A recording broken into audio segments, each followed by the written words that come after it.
You're rocking with the voice of Town View. We put our spin on trending topics and school news. Thought-provoking, insightful, we speak the truth. We do it for all ages, not just for the youth. Listen close, you might learn something. Or laugh so hard, you split your side of something. Live stream a podcast. Whenever you tune in, it's sure to be a blast. Let's be honest, you don't want to miss that. Content so real, you're going to want to run it back. We keep you entertained while making an impact. Want foreign announcements? Well, this is not that. Sports, pop, culture, political. Whatever you like, we got you covered, bro. It's a movement more than just a show. It's KSBM Radio. Come closer to the music. Broadcasting live from Marvin E. Robinson School of Business and Management, Dallas, Texas. My radio station. We are KSBM Radio, the voice of Townview. With KSBM Radio, the voice of Townview. Today we are here with the lovely Mrs. LaShonda Hobbs, our very own SBM counselor. We're excited to have you here today, Ms. Hobbs. The pleasure is all mine. Would you like to share a bit about yourself today? Well, I am a DISD graduate. I've been in education since '97. All of my schools have been under the Magnet umbrella, and this is my 5th year at the School of Business and Management at Townview. Thanks for letting us know that. So, on to the questions. Could you please share a bit about your Dallas ISD experience from kindergarten to the 12th grade and how it influenced your career path in Dallas ISD? Okay, let me be very transparent with you. I attended school as a kindergartner at Robert L. Thornton Elementary, and my remaining years, or as I matriculated from there, I went to Lenore Kirk Hall Elementary School. I also spent time at the O.W. Holmes Middle School, and I am a 92 graduate of Justin Ford Kimball High School. Thank you. Our second question. So you went to both North Texas and Prairie View for college. Did you think of any other colleges? Were there any other colleges that drew you to them? So let me be very transparent with you. When I initially graduated from high school, I thought it was time for me to take a break, but my parents saw differently. So it was maybe about 4 to 6 weeks before school was about to start, and my dad put me in the car. We went to North Texas. I applied. I got accepted there, that is where I graduated from with a BS in criminal justice. And then after that, I decided to attend Prairie View A&M University, where I earned 2 master's degrees, one in school counseling and the other in educational administration. So going back to your high school and college years, were you involved in any extracurricular activities? And if you were, could you tell us some experiences or lessons you learned from them? Sure. So in high school, I was a part of the marching band and the concert band. I was first chair clarinet in the concert band, and I also held positions of captain of the majorette team and also featured twirler. What was the second part of your question? Was there any lessons you learned or experiences? Can you tell us some experiences you learned from them? As I look back, I realize now that even during those times, I was cultivating relationships with people that I did not realize that I was influencing at the time. So people are looking up to you for leadership, and you are developing relationships that last many years beyond your high school years. Could you recall a memorable moment that inspired you to want to become an educator? Not really, because I did not think I was going to be an educator. I believe that it was ingrained within me because I come from a family of educators. So therefore, just seeing it, and that's how I ended up becoming an educator. As I said, I did not go to school to be an educator. I was part of the DISD Alternative Certification Program, Phase 19, and I graduated from college in '96, and that following spring, '97, I became an alternative certification candidate, and I've been in education ever since. On the topic of education, prior to becoming a teacher, did you explore any other career paths? Well, my childhood dream has always been to be a lawyer, and so once I grow up, I'm still going to be a lawyer. So I haven't grown up yet and reached my full potential, but my plans are to become a lawyer someday. Reflecting on your early days as a teacher, could you share any memorable moments from your classroom in those years? I think the most memorable moment that I had was my very first year as a teacher. I had a class of kindergarten students, and they were so clingy and touchy, but so was I. So just developing those relationships with them, and in the district and in many districts, we have what we call leveling. So I was with those students for maybe about 6 to 8 weeks, and from there I had to move to 3rd grade. So it was a sad time for all of us, but each day they would still stop by my room and make sure they told me good morning, and they wanted me to see what they called their pack. That's so sweet. As a current counselor for Dallas ISD and SBM, could you tell us how your everyday goes, some roles or important duties you have to do? Okay, so let me first say that as a counselor, especially a school counselor, you can have a plan, but usually you don't get to follow that plan because everything is pretty much impromptu. You can start off with the schedule, but because when you walk in, you don't know what you're going to be met with or what the needs are for the day. So I may have a schedule outlined, but if I receive a notification that I have to get something else done, then I have to kind of trumps what I have to do. But on a daily basis, we schedule, we consult not only with students, but with parents, faculty, people outside of the school, and also we refer out for additional services if need be. What aspects of counseling and education would you say that you find the most rewarding in your current position? Relationship building. I get to build those relationships and have those conversations with students that maybe they long to have with someone else, but they haven't found the person that they're most comfortable to have them with. So being able to cultivate those relationships with not only students, but faculty and families as well. With your experience as a Dallas ISD alumnus, how do you think that's influenced your approach to counseling and working with students from similar backgrounds? Greatly, because it allows me, one, to look at the things that maybe I did not receive as a student, so it makes me want to be able to deliver those services to students who may have a void in those same areas. In your opinion, were there any challenges and opportunities in education and counseling today, or especially within the Dallas ISD context?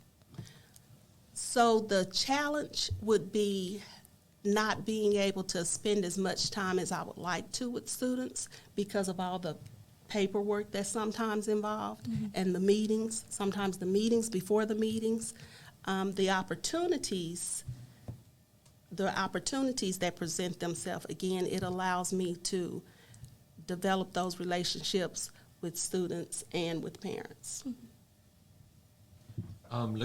Looking ahead, where do you see yourself in 5 to 10 years, especially after completing your PhD? In 5 to 10 years, I see myself with my own practice as a licensed professional counselor, and I don't know if I would still be school counseling at the time, but I see myself with my own practice because that's what I desire to have. So you mentioned pursuing your PhD, but what motivated you to pursue that advanced degree? So, maybe, as you are aware, I'm going to assume that you are, and maybe you aren't. When a person has a PhD, they are considered an expert in that particular field. So, and it also allows you to do research on a particular subject so that you can become an expert. So if you want to come to me for information, I want you to feel like you are receiving the most up-to-date information, and I want you to know that you are coming to a place to receive a valid output. On the topic of your career, What are some long-term aspirations that you have in this field of counseling and education? Eventually, as I've stated, I would like to have my private practice. I am currently studying for my licensed professional counselor licensure, but long term, I would like to be at the collegiate level. Given your journey, what advice would you give to up-and-coming teachers, counselors that are students right now? Ask me the question one more time.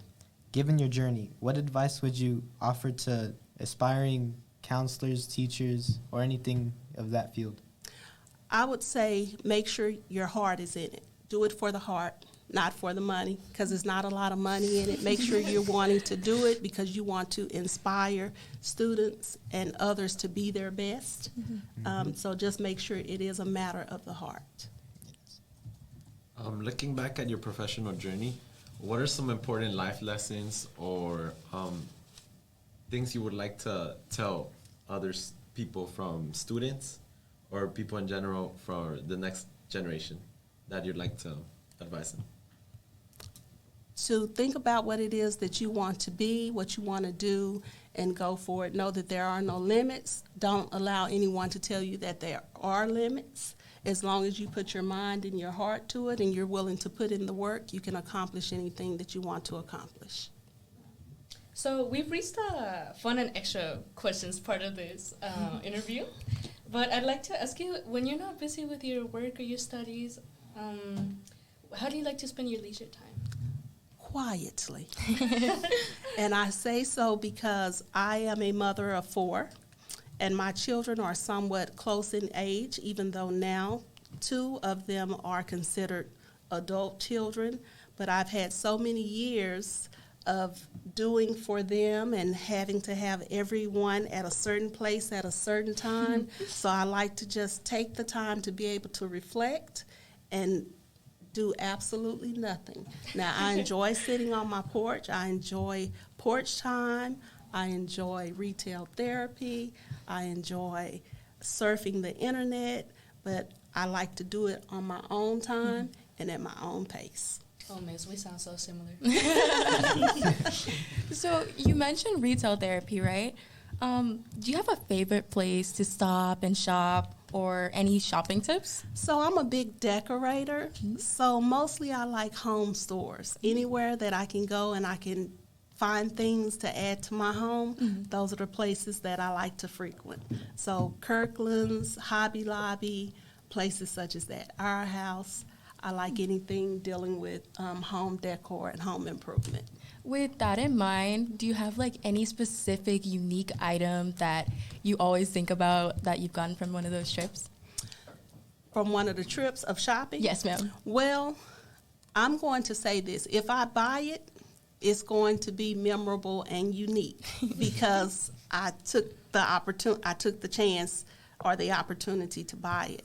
So I don't have any particular thing, but I like to think that when I walk in my home, every corner that I look in is something that is aesthetically pleasing to my eye. I bet your house is real pretty, Ms. Hobbs. Thank you. All right, so we saw that you had traveling and outdoor living in your interests. Was there any place you've traveled to that is like uniquely memorable to you, or like any outdoor activities that you enjoy? So most of my childhood was spent traveling with my grandparents because my grandparents were politicians, and so every summer we had somewhere to go, and it wasn't necessarily a family trip, but it was a trip that they needed to go on for the city. So those turned into family trips. So because my grandparents are no longer with me, those are times that I hold near and dear to my heart because it's just a memory of when I was with them and they were with me and we were spending time together. If you could have any superpower for one day, what would it be, and why did you choose that superpower? If I could have any superpower for one day, it would be the superpower to inspire. And I would want to inspire you to be the best at whatever you're aspiring to be. Well, since we're in the topic of like fun questions, I wanted to ask you about like goals that you might have in the future that are not specifically like about counseling or like your PhD, like other things that you might want to pursue. The major goal that I have for myself, a personal goal for my future, is dealing with my health. And so I'm on this weight loss thing that I'm trying to develop better eating habits, better exercise habits, and just becoming a better overall me. So those are my yet short-term, yet long-term goals, because it's not a thing that you can think about 1 minute and lose sight of it the next. So I'm trying to make it a life challenge. You know, I'm trying to think of it as a lifestyle change. So those are the things that I want to do. Now, on to the next question that we have. We wanted to ask you, what message or advice would you like to leave for us students and those that come after us watching this interview to inspire and motivate them on their educational journey? Because we know that you've had a lot of education and we're kind of inspired. I know that I am by all your degrees and Well, this. I'm glad that you're inspired. And the thing that I want to leave with not only you but anyone who is watching is to set your mind as high as you can and don't let anyone tell you that the sky is the limit, because as we all know, there are footprints on the moon. That's pretty. All Yeah. right. Any last words, Ms. Hobbs, that you'd like to share with us today? No, I just thank you for inviting me to come up. I enjoyed the opportunity, and I feel so privileged to be sitting amongst all of you. Thank you. Thank you. Thank you. So that'll be it for today's podcast. Make sure to check out our social medias, Facebook at KSBM Radio, Twitter at KSBM_TVT, Instagram and TikTok at KSBMradio.tvt, and listen to us on Spotify at KSBM Radio, the voice of Townview. And once again, it was such a pleasure to have you here today, Ms. Hobbs. Thank you. The pleasure was all mine.